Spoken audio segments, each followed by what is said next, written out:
Without data, you're kind of flying blind. One story that I always like to tell about data collection is when I was running an office, I had some trainees, and one of the trainees was trading every single IPO that came out.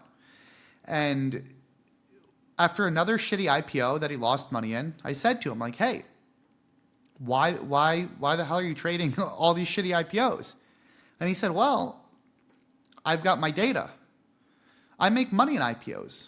I make $20,000 in these IPOs. And guess what? I also knew his data. And so at face value, factually, that was correct. He does make $20,000 trading these IPOs. But he hadn't done the hard analysis. He hadn't done the hard work and really studied that.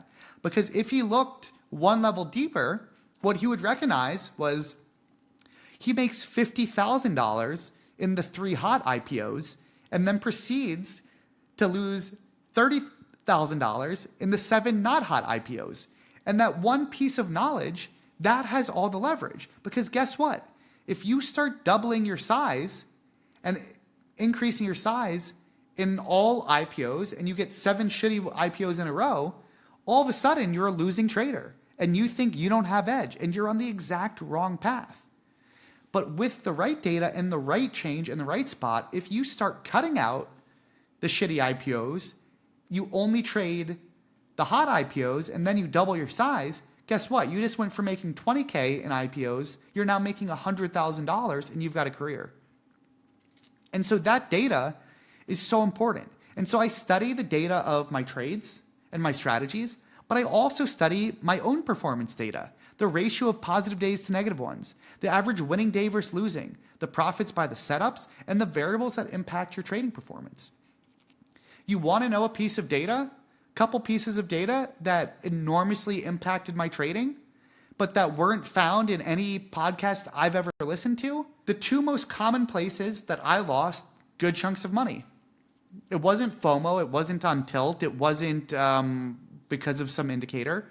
It was going through my own data and finding out that if I was ever hungover, sick, or tired, I was taking my biggest losses like almost every time because of one of those 3 reasons.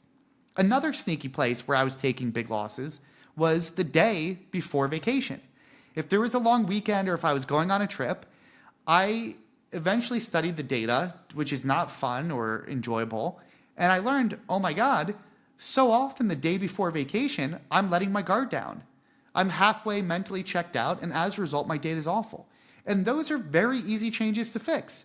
All of a sudden, it's something as simple as, hey, guess what? The day before vacation, I'm either just way sizing down, I'm having a tighter daily loss limit, or I might just not trade at all. And all of a sudden, you're saving huge amounts of money for very, very low effort. And that change works into perpetuity. That's a lot of ROI for a very simple change. But I've never seen anyone say that in any podcast. That was just unique to me and my data. And so that requires you to spot trends and figure out, when do you trade at your best? When do you trade at your worst? And what plays do you need to size up or down? But the truth is, you're not going to find that answer from anyone else. It is unique to you.